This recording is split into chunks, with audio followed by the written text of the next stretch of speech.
Alright, this is probably going to be another video, so it's not going to be like an hour and a half long, but we're back talking about the Kingdom Hearts series. We know for Kingdom Hearts 1, Final Mix, and Chain of Memories, Rechain of Memories in the last video. Now we're going to be talking about Kingdom Hearts 2, and probably at least one more game, I'm not exactly sure. But we're going to start with Kingdom Hearts 2, like I said, with both that, the Final Mix version, everything in there. I'm going to talk about everything I've experienced since then with the last playthrough. And just a few more things that I've also thought of. So, Unpro Gamer and I are pretty much in agreement that this, as of right now, is the best game in the series. I think Kingdom Hearts 3 is probably gonna take that throne, figuratively. I can agree with that. Of course, I'll have to wait until we get it in about, what is it? 11 days? 10 days? Oh, it's less than 10 days now. Less than 10 days, yeah. Yep, it's less than 10 days. It's probably gonna be like 7 or 6 by the time I actually get to be uploading these, because I have to edit out I have to edit in some video. But like I said, we're really excited for the game, and this is like the like high moment of the series that we think. It pretty much just has like everything better that he talked about, like in the first game that we talked about. It improves everything pretty much on Kingdom Hearts. It has better combat, story, in most ways, I would think. A lot of the characters that show up, the new ones, are really cool.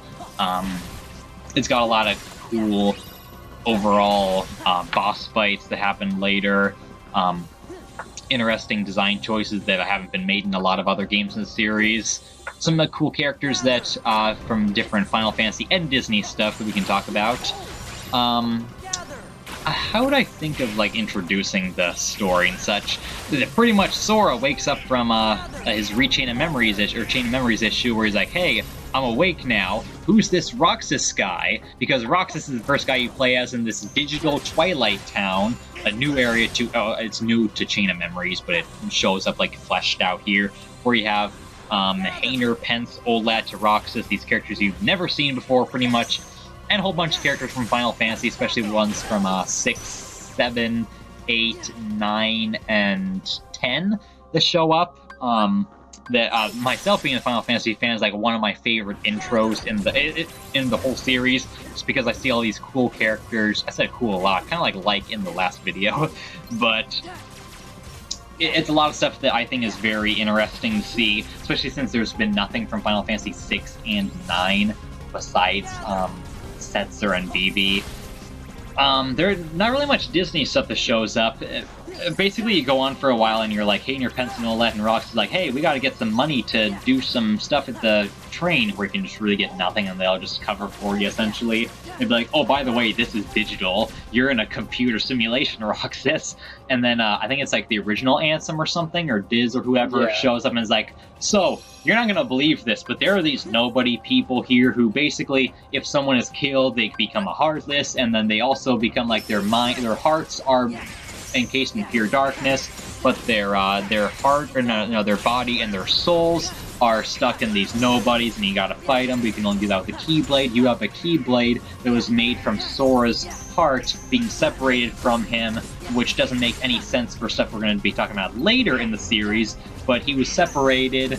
What's going to happen now is you're going to have to go and essentially wake up, because you're not doing so well, and Sora's not doing so well, so we gotta recombine your memories and such to wake Sora up so that he can save the world. And he's like, this is confusing.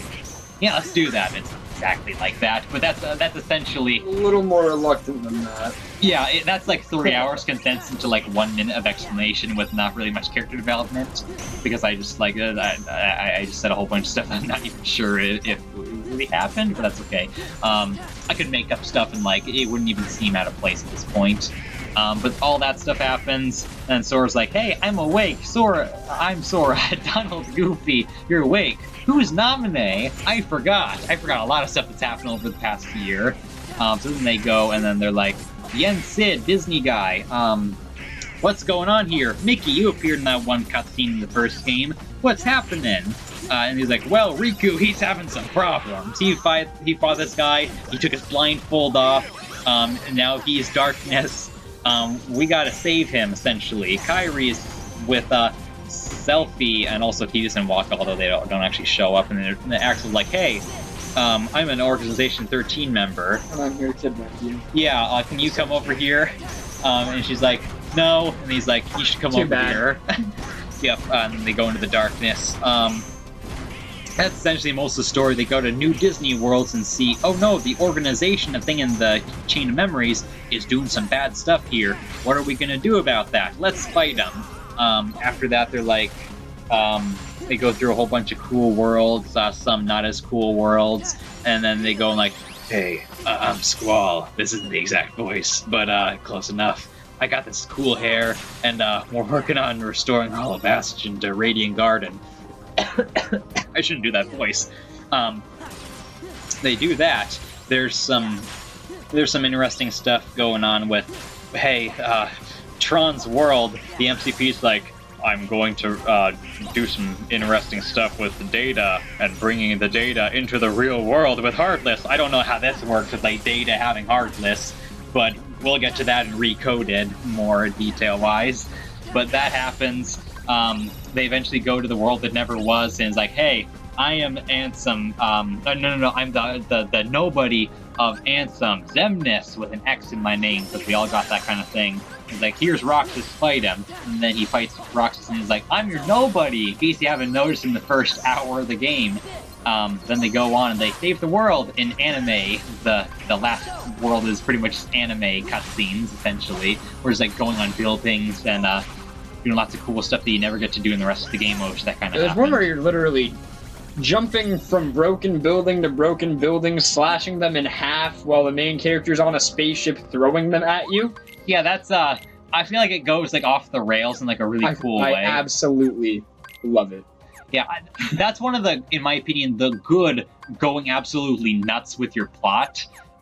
There are some bad instances, which I'll mention later, but it's a really cool final thing, and just general plot is very good. I didn't explain a lot of it, but I could go into more detail about what happens in the world, but I don't feel like I really need to, because there's it's mostly just self-contained, except for organization member doing some weird stuff, or Riku or whatever in disguise. Oh yeah, they find Riku and Kairi. That happens.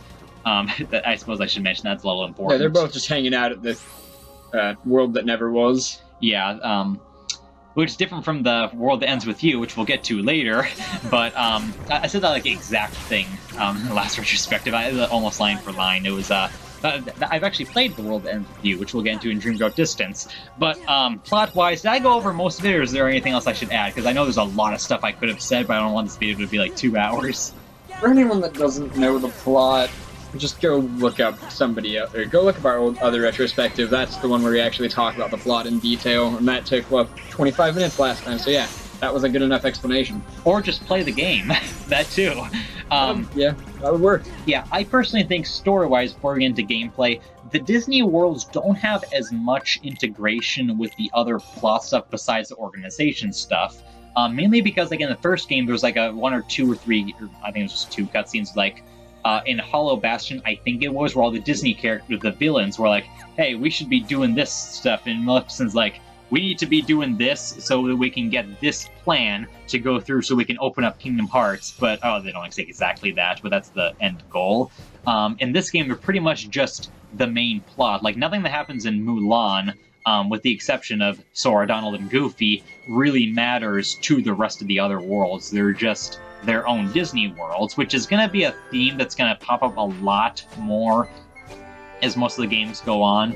But that integration, that's like one of the only things I don't think that it improves on with the first game, is just integration in general with the Disney plots. Like, some of them make a lot of sense, like the Tron world, like having the MCP, instead of like trying to like what was it, bribe, or blackmail Ed Dillinger from the first movie. Is like, I'm gonna be using this to make Heartless, or Robot Heartless, in Hollow Bastion or Radiant Garden, so then we can take over a lot of cool stuff. That like actually makes a lot of sense, because that's like one of the only things that the world actually goes out of the original Disney world and into one of the other worlds. That's like the only time that happens, besides the summons. Yeah, and I do agree on that point, but most of the plot, or from the story-wise, it'd be really hard to incorporate the Disney villains into the organization's overall plot.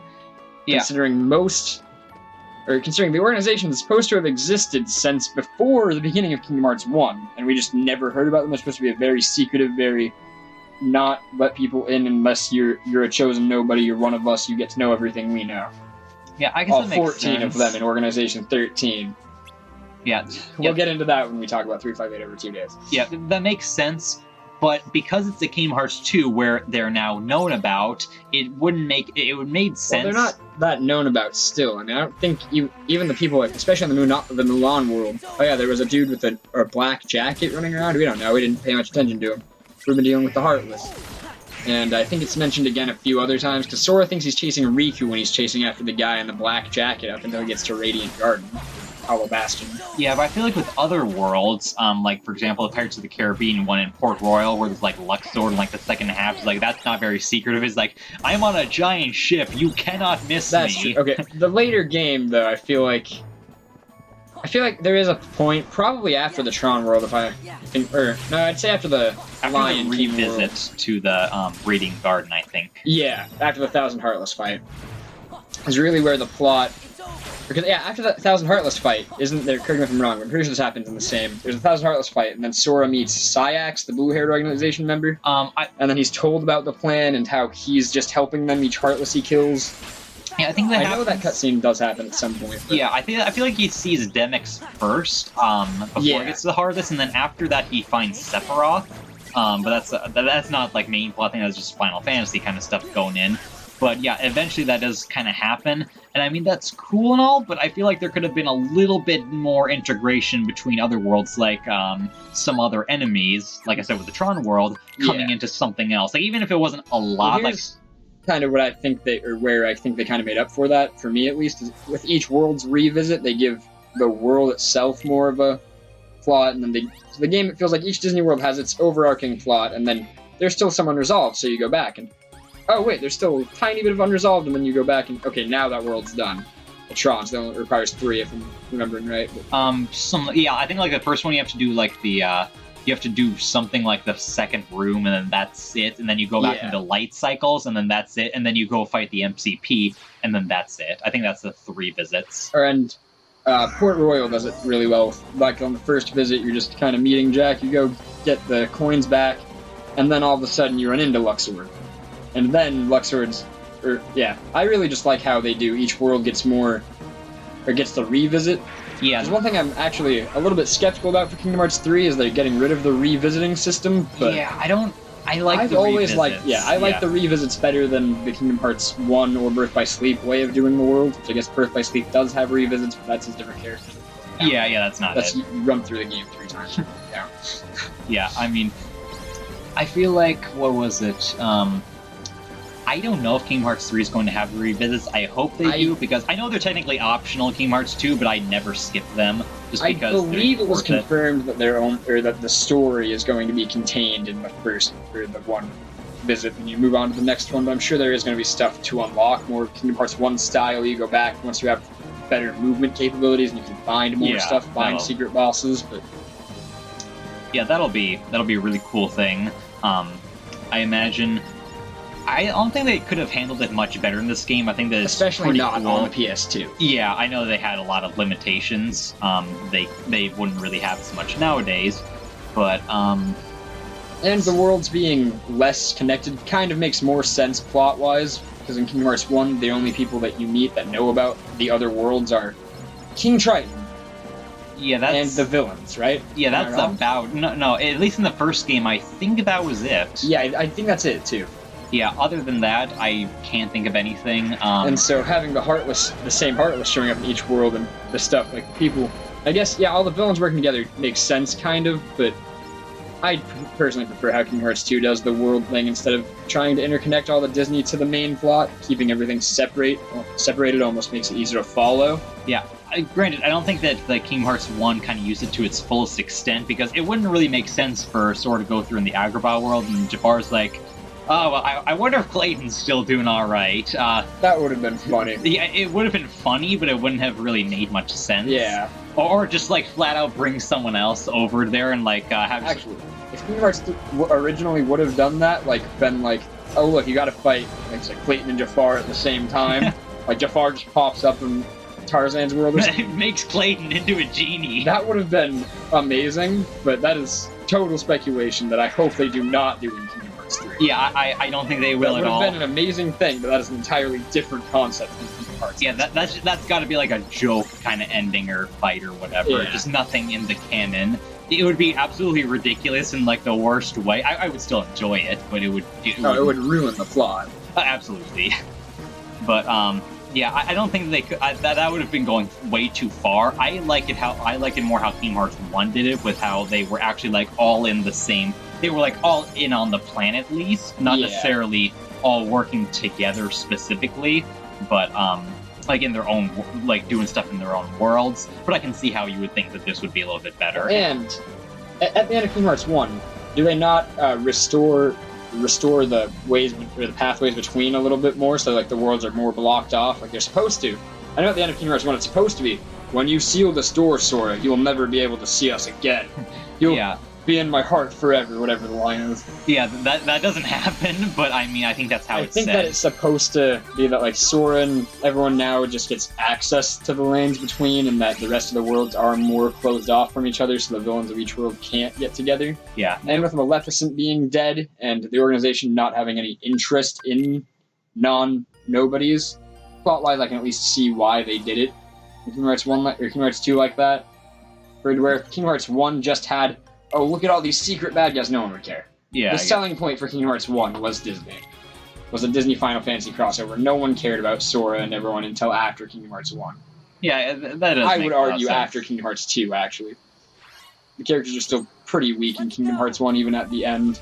Yeah, I know they get more development later, yeah. but yeah, they don't develop as much until this game, which is one of the many things it does better is actually making them fleshed out characters, especially with like Kairi not playing not as much of a plot point. She's still stuck somewhere, but she is at least like, I think she at least tries to escape. I mean, granted, like the bar's like 7 feet away, so it's not like she couldn't just walk out. I mean, that's 7 feet is an exaggeration, but it's enough for her to just slide through. Not that no one else would stop her, and I think someone did. So, like, I mean, it doesn't make as much sense. She does get caught trying to escape once. Yeah, but at least she's like actually doing something, not just sleeping the whole game, pretty much. Yeah. So that's something better, I guess.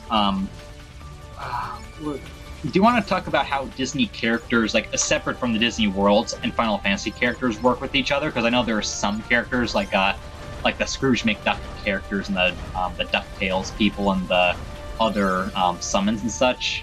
You know, I would love to talk about that, but I still don't understand what makes Disney decide that these characters belong in that these characters can move between worlds. Because you see Scrooge McDuck in like 3 different worlds throughout the series. You see him in Disney Town, Radiant Garden, and I'm pretty sure you see him somewhere else in Birth by Sleep too. Yeah, you see him in Radiant Garden and Disney Town and Birth by Sleep, and then you see him. Oh wait, Hollow Bastion is Radiant Garden. Never mind. Yeah, and I know in Kingdom Hearts 3, in one of the trailers, I think this is one that you saw. He's also in Twilight Town. Oh yeah. So I wasn't making that up. I was like, wait. No, yeah, he's not in Twilight Town anywhere else. 3 trailer. Yeah. Yeah, but yeah, he goes all over the place. The summons can go all over the place. I know King Triton said, like, no world meddling, and then Ariel's a summon in Kingdom Hearts 3 anyway, so it's like, okay, I guess now you can go out, which is a little bit weird. Other characters like Sora, Donald, and Goofy, they have to go around anyway. Yeah, they totally changed how summons work mid-Kingdom Hearts 1 anyway. If you remember, the explanation of Kingdom Hearts 1 is, oh, this poor creature lost its world, but its heart was so strong. And then later, Genie, will you be a summon for Sora? Tinkerbell, will you go hang out with Sora? Yeah, it's also weird how, like, why wouldn't they just go to Traverse Town if their worlds were like, lost? Like, they should have been over there. Yeah, no, it's being hinted at that Scrooge McDuck has the ability to travel through the lanes between. Yeah, I know he's got a lot of money. I don't think does he have enough buy his way through the lanes between. Yeah, he just like money. He pays Zemnis not to destroy the world. I think that would be a really cool plot twist if just at the end of the game he's like, I can't do a good Scrooge McDuck voice, but like, yeah. Hey, Xehanort, No Heart, whoever your name is, can you like not kill us? I got a lot of money. You can dive board into this, and then he dive boards into it and he kills him because you can't actually swim through it. That's just solid gold coins. Yeah, that would be another joke ending that I would really like.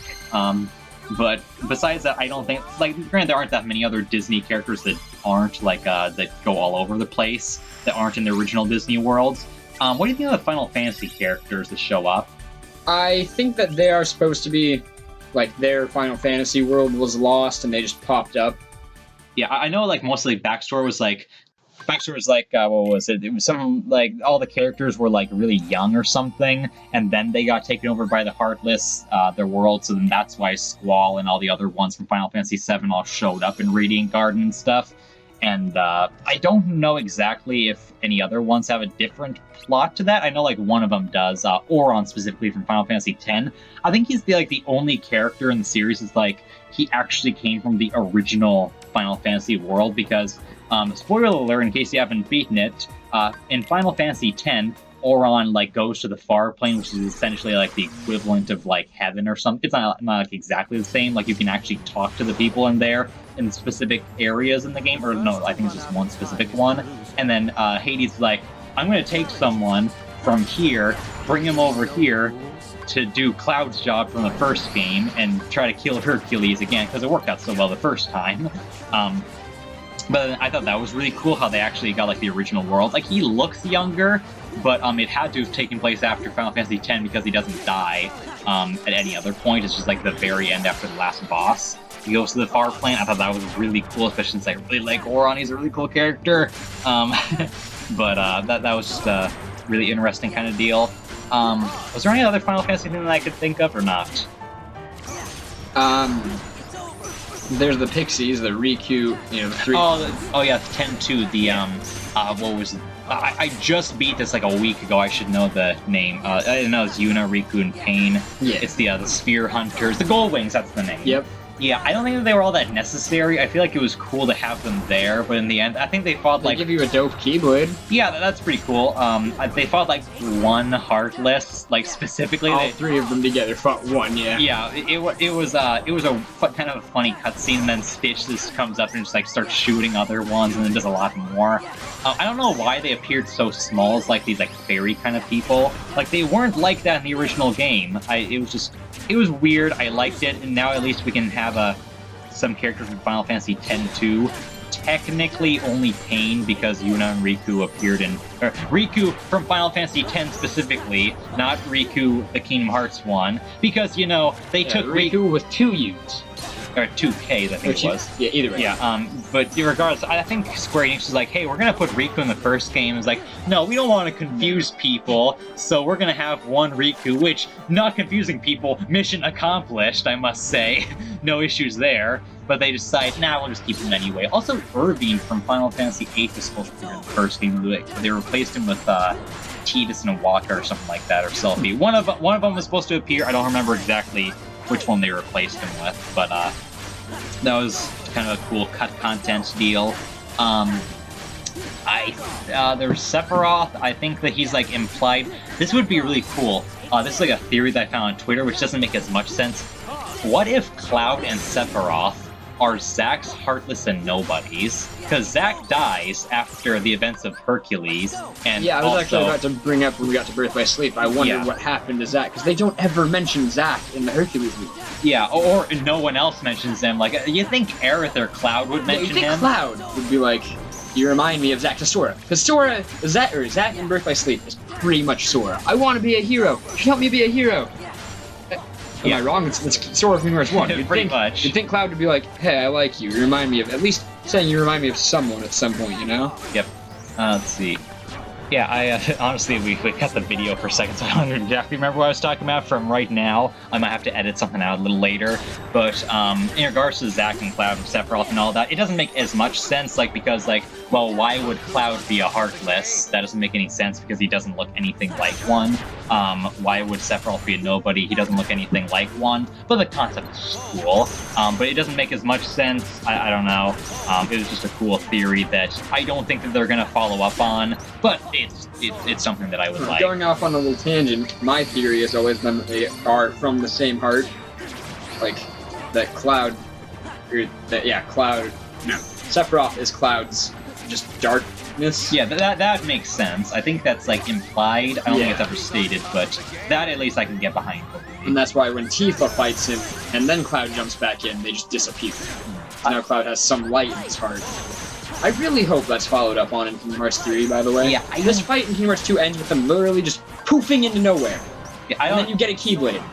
Yeah, I don't personally think it will, honestly, because I know from what I've seen of a few, like one interview, they're like, we're not as interested in following up on this. I don't even know where they went. Like, I know they wear the Advent Children outfits, but I don't know exactly what plot in there has happened, if anything at all, so I would imagine they might... I don't even know if they would go there, because the world of Final Fantasy 7 and 8 and such would have to be disappeared for them to go to Traverse Town or Hollow Bastion or something. Yeah. So I don't really know if where they went or how they would follow up on that, but that would be very cool, I think.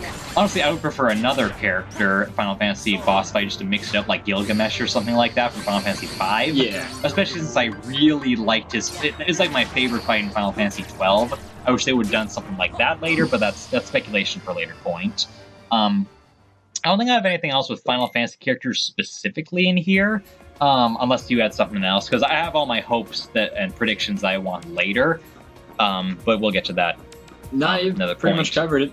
All right, let's see, that's... Actually, did we mention that there is that really cool cutscene where Cloud and Leon and all the Final Fantasy characters... I know we can talk about Riku in the 1,000 Goldwing. Heartless thing. Yeah, right after your Sora's part of the 1,000 Heartless battle. No, right before Sora's part of the 1,000 Heartless battle, not correct. Yes, I It shows everyone fighting off that army of Heartless. Cloud and Leon are like back to back. One of the coolest cutscenes. Yeah, I agree. I would highly suggest to now and up. Like, yeah, it's that one is just a fanboy of Final Fantasy 7 is enough to make me like lose my mind. And that's not even my favorite Final Fantasy game. So I mean, yeah, I liked how it was like, well, it's going to be a lot difficult if one more shows up and like, oh, you're fighting too? That's like one of my favorite lines in the whole series, just because... Yeah, this might be a little more difficult. This might be a little difficult if one shows up. Oh, if one more shows up. Oh, wait, you're fighting too? Yeah, that's an awesome line, and the whole awesome interactions. I thought it was also just cool having the Final Fantasy characters actually fight with you, which is like, besides Oron, like they don't do at all in the rest of the series, except... No, they don't even do that except for maybe Cloud and Chain of Memories, but that's just a summon, it's a little different. But yeah, that's all I can think of with the characters specifically, unless you can think of something else. I know that was about it. Okay, let's go on to more of the gameplay kind of stuff. I think we're already like half an hour into Kingdom Hearts 2 and we're just getting into the gameplay, which, man, it's going to take a while. I can go first on the gameplay if you want. Yeah, that'd be fine. Alright, so the gameplay of Kingdom Hearts 2 is, in my opinion, the best gameplay of any video game yet. Just, there's... The controls of that game, just everything is so fast-paced. Sora feels more like a superhero than a little kid. And everything, yeah, between drive forms, between Sora having mastered magic already, and all the abilities and stuff that you can unlock, along with just the game's more focus on aerial combat in Kingdom Hearts 2 over Kingdom Hearts 1, and all the boss fights having like little unique things about them that make you have... Each of the boss fights have kind of unique things, like especially to the organization members, that make you have to adjust to, oh wait, they can do that? I can do that? Okay, I have to avoid that, you know? Yeah. Like the Luxord one specific, or not Luxord, the Syax, the one who has Berserk form. Mm-hmm. You pick up his weapon and then you can go Berserk on him. Like that is one of the coolest fights in the game. And drive forms, I'm pretty sure I gushed over them enough last time we talked about Kingdom Hearts 2, so I'm not going to go too much into detail, but those are just... But they're really cool. They're just amazing ways to switch up the gameplay to play more like the game you want it to be anyway. Like if you want a more fast-paced hack and slash, use Valor form. You get the 2 Keyblades, you lose magic, and you just go ham. You want a game, you want to be more of a shooter, a third-person shooter, use Wisdom form, and now you have bullets. You have bullets from your Keyblade. You don't attack. You just shoot bullets while you slide around, and your magic is like increased to the next level. Yeah, want to use actual limits from the first game, which you probably didn't use as much, or maybe you did. Use limit form or master form or final form if you're actually playing the final mix version, not the original one. I think that the drive forms especially are really cool, like additions in, like, you can actually level up your main character's motions, like with the high jump and the double jump and the glide and stuff. Yeah. I find that to be one of the best integrations of, like, actually needing to use that kind of stuff. I don't like as much grinding, like, because it took a long time to do that, but at least felt worthwhile in the end. But that's, let's see, don't think there's anything else I have to say on the drive form specifically. There's other combat that I want to talk about. How do you think of the summons? I've never used them. I haven't really much either, except for leveling up a few of them for journal purposes. I haven't used them much. I know some of them can be used very well. Like, I know you can use Stitch in this weird way in one of the Coliseum things. Like, that's the only way to get like the highest ranking on there to complete the journal. But besides that, there's not much else. I found the magic to be really cool. I was doing some video stuff so I could have something to go along in the background for later, and I noticed like Magnet was like, it absolutely destroys the game. Like nearly every enemy, unless it's like one of the really large ones, it just is completely goes down to just being in a vortex of pain and like having you use Thundaga and then just destroying everything. I think that's a little overpowered, but besides that, I find it to be pretty cool. I didn't like as much the fire, how they used it with like it just being like a vortex kind of thing. I felt like, I mean, granted the idea is cool, but I felt like that could have been more. I feel like they already did something similar to that, both in concept in Reflect and Magnet, because you already had a vortex of some sort in Magnet, and you had to Reflect, kind of protecting Damage people you. for getting close. Yeah. Yeah, or just Thunder for using other kind of stuff around you for main damage. But besides, I know they worked a little differently with the different drive forms. Like, I know you can actually move while using it for Wisdom form. And I know do believe it switches fire into a tracking ball, like in Kingdom Hearts 1 if you're using Wisdom form. something like that, yeah. I don't think I use fire much as that specific form, but I would imagine that's probably Unless right. I'm getting confused with like something that happens in Dream Drop Distance, but I don't think I am. The games aren't very similar looking. Yeah, So. I can get that. It's I find it to be a very cool kind of switch up from normal.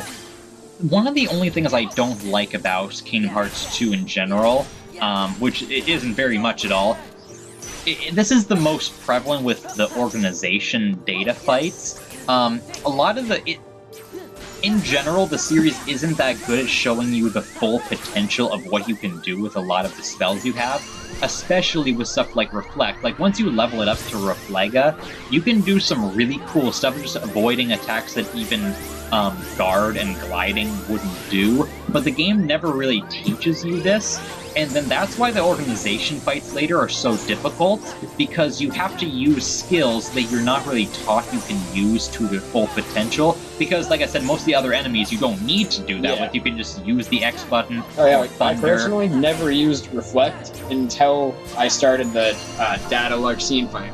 Yeah, but you kind of need... Oh, God, well, that specific fight, I don't need it. Reflect. Actually, I don't really use Reflect. I find ways around it. I just glide around, use Cure, and I find ways to use Final Form and Limit Form in such a way that I don't need to use Reflect. But with other stuff like Zemnis, especially like the Data fight, but also the first fight to an extent, some of the later ones like Lexaeus, I think his name is, or how you pronounce it. You can really use it efficiently there with some like Earth attacks.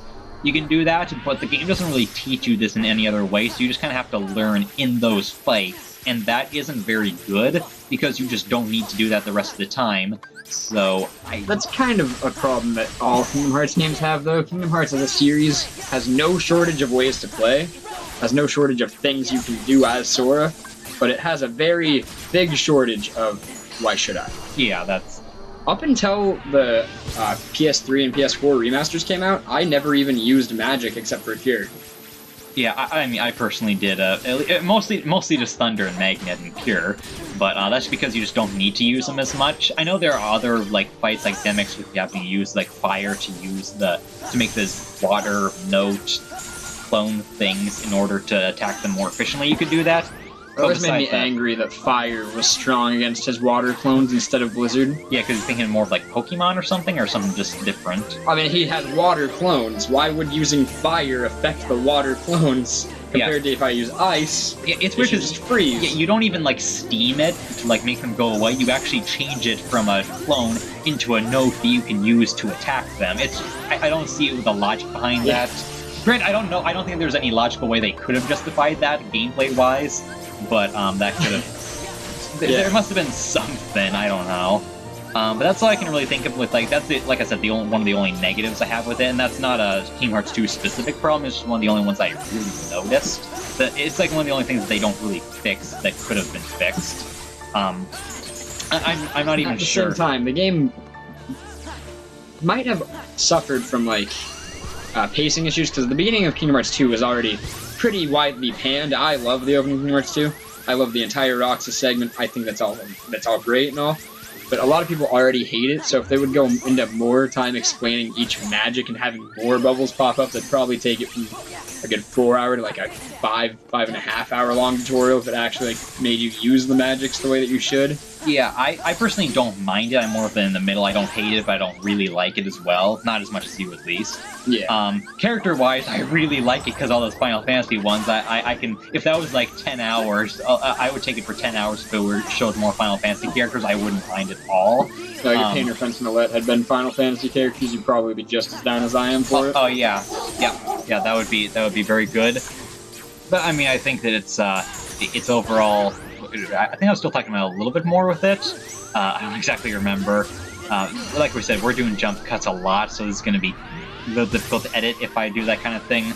But like I said, if it was many hours longer, if it had Final Fantasy stuff, I would do that just fine. Just because I really like Final Fantasy that much. Again, I have a little bit of a bias, way more than a lot of other people I know with Final Fantasy specifically, because it's like one of my favorite series of all time, so of course I'm going to want more than what's been introduced so far. But for what they did with the intro, even aside from Final Fantasy stuff, I don't mind it at all, especially with the whole tutorial issue. I still think it's 10 times better than the opening to Kingdom Hearts 1. Yeah, I mean, searching for the stuff... opening to Kingdom Hearts 1, dude. Yeah, I mean, searching for stuff isn't all that fun. I mean, even the first time through, but on your like 10th time through, it's like, I just want to leave. Yeah, that... At least with Kingdom Hearts 2, the tutorial, there's at least a story. There's something to like get invested in. You start to actually care for Hayner, Pence, and Olette. You start to really not like Cypher and everyone, and then I don't know. It actually makes connections with characters, whereas in Kingdom Hearts 1, it's just kind of like you're on a fetch quest, which doesn't happen in the rest of the series. Yeah, I don't think there's anything like that, or at least nothing similar that I can think of. Except maybe 350 over 2 days, but that's not even fetch quest, that's just fighting enemies the whole game. But besides that, I think that there was... I don't think there's anything much I have with tutorial-specific kind of stuff. I'm going to go over some of the final mix stuff, because I got a lot to say about that. I'm going to start with the synthesis, because that was like one of the last things we did there, and I want to keep it kind of similar to that. I liked it a lot better than Kingdom Hearts 1. There were still some of them that I didn't really like. The Ultima weapon, I actually found a use for it, because there was stuff I could do after, and it wasn't the very last thing I could find. It was like the 2/3 of the way through. I got it, but there was some of the stuff later that you had to get a whole bunch of lightning gems, to get a whole bunch of lightning stones, to get a whole bunch of serenity gems or crystals or remembrance stones or crystals, and like you had to do a certain amount of things to get one item, to get another item, so that you can get a certain other thing. Then you had to search for a lot of other stuff. It's not that complicated the way I'm saying it, but it was just about as bad. It just took a lot longer than necessary. I didn't personally use most. I used more than I did in Kingdom Hearts 1. That's because I actually had other stuff to do besides just being at the very end of the game. But they handled it better, I would say. You can actually use synthesis stuff in more than just Traverse Town, so I definitely like that aspect of it. How you can just talk to pretty much any Moogle and it's like, hey, buy, sell, which you don't really need to do, or synthesis. That I really liked. That's not like a Final Mix specific kind of thing, but it was like a good kind of transition. Did they add anything for Final Mix for that or not? For the synthesis? Yeah. I believe they did, but I couldn't tell you what they added. I think it was just another probably like 6 to 10 items, just like they did in Kingdom Hearts 1 Final Mix. I know they added in world-specific enemies again. Yeah, they did that, and I was going to get to that. So I would imagine that they had those specific enemies had special synthesis items, just like they did in the first one. Yep, that sounds about right. Going off that with enemies, I don't remember if there were as many as the Kingdom Hearts 1 Final Mix, but I especially remember the Mushroom Organization. I didn't really like this as much. I don't think that the, what was it, I can't even remember the item that you get for it. I know there's like a, I want to say, was it a Keyblade or was it something else? I know That's it was a like an Keyblade. accessory. It's a Keyblade. I think it's called something 13, and you get a crown. Oh yeah, I think it's like the Executive's Ring it was called, even though it's not a ring. No, I remember I got that beforehand, because It's a Keyblade, and it's got all the mushroom heads on it. Yeah, that sounds about But right. if you complete all 13 with the best time, or whatever, Yeah, you get something else. I yeah, think you it get was. a crown. Just a permanent crown on Sora's head. Like, how do you get the crowns? You have to do the mushrooms, the mushroom 13. You have to beat... I think that was it. No, because there's a bronze, silver, and gold crown. Oh, I didn't know that. Yeah, you can get a bronze crown just for doing one of them. And I believe Sephiroth is how you get another one. The Sephiroth fight. I think that's the Fenrir. That's the Keyblade. Oh, that is a Keyblade, isn't it? Yeah. Yeah. And So then, I know Data 13 is how you get the gold crown. I can't remember what you need to get the silver crown. There's another challenge in the game, but yeah. Yeah, I didn't like the mushroom stuff in general. I mean, some of them were pretty okay. Fun. Yeah, the one where you did the mysterious tower, you had to be in. Like, there are so many ideas that I found on YouTube that I couldn't get all of them to work. I think I got one of them with the master form or something, where I had to like hit it like 70 something times in the air without going down. Oh yeah, the juggling one's pretty fun. Yeah, but it's fun. You said? Oh yeah, go into the Valor form and jump around trying to keep it. But I also got the ball as Roxas, that ball where you keep the ball in the air for as long as possible. I've gotten that up to 116 before. Oh yeah, but I mean, that just kind of stays in one place, and you actually it doesn't just fly off to 2 years away, and then you have to go chase after it, and then while you're already chasing over it, you're up here, it's down here, and you can't hit it from there. That the ball never does that on the save. I'm misremembering, but yeah, that wasn't one of my favorites. There were a few other annoying ones. Or corner the person, then just start smashing it. Yeah, I tried doing that. It went to every single time. It managed to find another way to go somewhere else. It just could not stay in one place. True. It was not. I think my favorite one is the one where you have to dodge all the things on the Drawn World. I thought that was the Nightmare Before Christmas one. Or no, that was a Reflect one. Yeah, no. Yeah, that one was actually cool, but you could actually use the magic in ways that you didn't normally use. That goes with the kind of first thing I was talking about. But there's that, I guess. I don't like it, but I mean, if you want to do it, it's there. I would argue they're still better than the mini games that Kingdom Hearts 1 has. I actually end up liking some of the Kingdom Hearts 1 ones a little bit more. Not all of them, mind you, but a few of them. Like one of them was in the deep jungle world. It was that you had to hit the thing, like use Ragnarok while you stopped it and used Aeroga. There's like a really weird combination of stuff. That one I didn't like, especially with the synthesis steel. Yeah. But that's a little bit separate. I didn't like that one as much, but some of the other ones, like getting the Gygus Shadows ones, you get the Lucid Shards, the Fury Stones, I like more than the mushroom stuff. If it weren't for the synthesis, I would like it all pretty much more, but I don't, so it's not all the same. But I think that it's not my thing, but I can see how other people would like it. What do you think of the organization, or the data organization? I think that is the best thing the Final Mix could have added. Yeah, I think that it's a really cool thing. I'm not good at it myself, so this might just be my fault. I eventually did beat them all, but it wasn't very fun for me, mainly because I wasn't good at it, and also because they did some like cheap stuff like Xemnas. When you fought him in the first form, really easy. Second form, you had to use reversal, but I think it was because of the frames per second that it was, or something like that. You couldn't actually use reversal, so you would get hit anyway. And then on that one you have to tank some damage. You have to use reversal right as they hit you to be able to. When he does the 3, he does like a 3 or 4 magic bolts at a time. As the first one hits you, you have to reversal through the other 3. Yeah, but in the first time I did that in the regular ending of the game, I didn't have to do that, so I didn't know what was going on there. So maybe I messed up something. I am admitting that's a possibility. Like I said, I'm not as good at it, so maybe I did something wrong. I won't deny that. But that just could have been that, and some of the other bosses like Luxord, that literally just turns you into a dice, which that probably has its own heart, and it's going to come up in Kingdom Hearts 3 anyway. Probably not, but that would be funny. That was really weird because I didn't even you could attack him and that would do something. There's also time battle, which I didn't get. Some of the mini games within that card deal were weird. just in general, I didn't like it as much. But at least you got some legitimately cool stuff like different defense boosts and like Lost Illusion stuff for synthesis. Yeah. That was at least more worth it than other stuff in the game. I really like just the variety of the fights because, like you said, it does make you master the game in a way that you wouldn't even think is possible when you're playing through it the first time.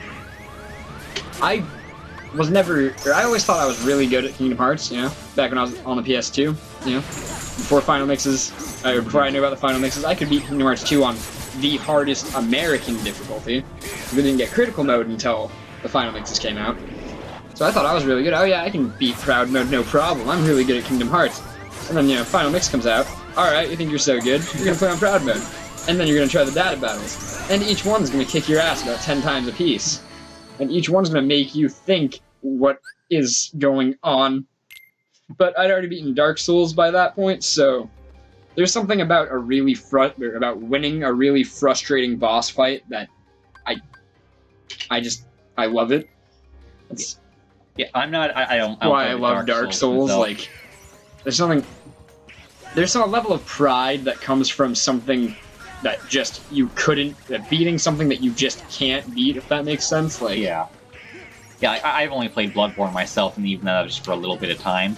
So I don't really have that same experience. Especially, I don't find as much gratification as you do with that. So I'm not going to like them as much. But that, again, I can at least see why other people would. And I do like fighting some of them, like Larzine and Lexaeus and like a few of the other ones. Like I did have fun with because I could actually and there are a do few well. shitty ones. But I think my favorite data fight is the Data Axle. Oh yeah, I like that one too. I liked how you had to like attack him in a certain way that would be like floor on fire, how to make it not on fire because it would hurt you otherwise. It was a little annoying too, but at least he had a strategy to do that. That didn't require you to use it at some place that was impossible to do a proper reaction command. But... No, but if we want to talk about unfairly hard bosses, ones that even I don't get a joy out of fighting. I think I know where this is going. The Lingering Will. I have beaten it, and I have beaten it without cheesing it, once in my life on normal. Yeah, I have never legitimately beaten it. I have used a specific thing where it can like take off a whole bunch of abilities and use spin rear and just a jump attack, a jump attack, a jump attack. Yeah, after you use Donald's. Yeah, like I think it was like one of his flare limits or something like that. That's the only way I've beaten him. I've legitimately fighting him. I've gotten him down to like 4 bars of health, and then he just uses like ending thing where he throws like 1,000 things at you or something, and then he just kills you. I haven't gotten past that. I don't really feel the need to go through that. But I literally restarted the game after I had beaten everything up to that point, almost 100% of the game on Proud Mode. Restarted it on normal just to properly beat the Lingering Will. I don't have that much dedication, but yeah, that's how hard this kind of thing is, and that's like not really a fair kind of fight. I think that is JRPGs always do throw in some unreasonably hard boss, like the Emerald weapon from Final Fantasy VII, Emerald and Ruby weapons. Yeah, I think I remember those. Are ridiculously stupid. Can one-hit your entire party. I think to beat the Emerald weapon in Final Fantasy VII, you have to have everyone with their highest upgraded weapon with their highest upgraded materia on it to be able to do any damage to even hope to win. Yeah, and that's assuming that his one-hit party KO doesn't just randomly number generator up and just kill your entire party in one move. Yeah, I feel like I've beaten like one of those weapons in that game, but it definitely wasn't that one. So yeah, that kind of thing is a little difficult. I would say this is the second most difficult fight in the entire franchise. There's one later, which is my least favorite boss in the entire series, which I'll get to later. But that's just it's a testament to how difficult it is. And like I said, I've never beaten it legitimately. I did that jump trick with to get the trophy. That was about it. I don't feel any need to go back and do that again, just because I don't feel like it's worth it for me. I mean, maybe it's a good test of skill, but it's not something I want to do again. Or not. I would argue it's more of a test of reaction time than skill.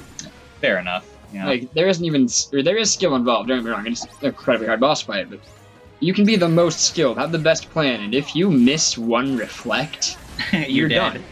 You're dead. There is no forgiveness in that fight. It's you fight him perfectly or you die. Yeah, that's at least on the higher difficulties. On normal, there is some breathing room, and I would imagine on beginner it would be at least plausible you could beat him. Yeah, but I feel like that would be like, well, you did it on beginner mode. That doesn't really count. Like that's how Yeah. I think of it. I know, I still had to max level myself in normal mode and get the ultimate weapon to be able to fight him and win, though.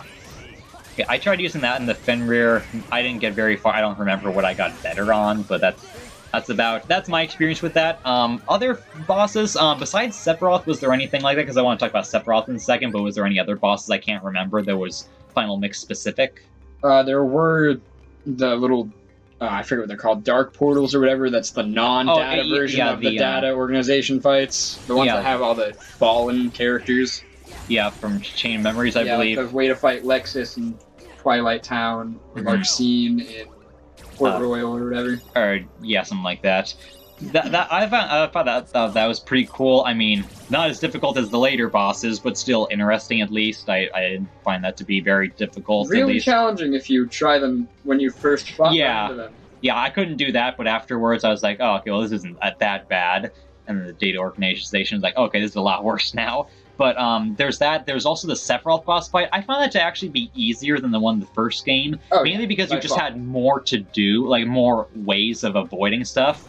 And reaction commands. Yeah, that helps too. Save your ass. Yep. With things like when he's like descend heartless angel and he like brings you to 1 health, you at least have a way. Triangle to avoid it. Yeah, you have a workaround. Like with the first game, I think there was like he did something like that. There might have been a workaround, but it was not as easy. You'd have to like. Yeah, you had to be close to him and you had to hit him. So there was a way to do it, but you had to be close to him already. If he was like at the other side of the area, you couldn't do anything about it. You just had to use an elixir or something. But yeah, that was that fight. I think I have something more I was gonna say in the game in general. I'm gonna look up and see if I can find it. At this game specifically with topics. Journal. Oh yeah, journal completion. Did you ever do that? No. Okay, I did that for the platinum trophy.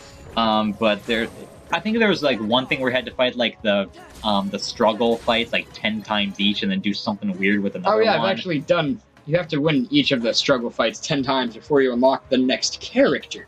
Yeah, and then it's ridiculous. Yeah, and then all of a sudden you got Setzer's character file, which I mean you've met him and Cypher and Raijin and Fujin and Vivi and everyone before. Why not just unlock them at the same time? Why do that? It doesn't make any sense to me. But I mean, it's weird. You had to do all those mini games from the beginning again at a lot higher skill just to get the trophy. I don't know why you had to do. Like, why would you reasonably have to do that? Like, what does Jiminy get out of doing all that? Like, what purpose does doing the skateboard mini game and getting whatever score? What does that do for him? Something's just gonna weird. The bugs are gonna show up in his journal anyway. That doesn't change anything. Or I don't know. It's not my favorite thing. But again, I'm sure someone will like it. So that's like, good for them. That's good. But I'm okay without it. Let's see. Was there anything else I was going to talk about on my list? That's really all I can think of. Do you have any other final words to say about this game, or not? Play it. Yeah, This is my favorite video game of all time. I mean, just play it. Yeah, it's my favorite of the series. I don't want to say it's one of my favorite games of all time. I don't want to say it is my favorite because I have a lot of others that I really like as well, like Mega Man 3, Mega Man X3. Maybe not a top thing for Mega Man X3 specifically. Ones like that, BioShock, just ones that are like just as like high quality in my opinion, in different ways, mind you. I just find that to be really cool. But again, it is one of my favorite games. Kingdom Hearts 3 is likely going to take that spot in the series and just in general. But for the next 9 days and 3 hours, this is it in the series. I'm very specific about when the game's coming out. I'm really excited, in case you didn't know. Wow. If you're right, Kingdom Hearts 3 is better than Kingdom Hearts 2. That'll be the first time that my favorite game has changed in 15 years. Wow, that's quite an achievement. I mean, I think it'll happen. We'll have to see to be sure. Maybe it'll be worse. I don't know. I highly doubt it. Yeah, I doubt it too. Maybe. I mean, from a Final Fantasy perspective, maybe I won't enjoy some things as much, but overall I think it'll be the best one. But we'll get to that and all of our thoughts and all that later. Let's put the video for a second.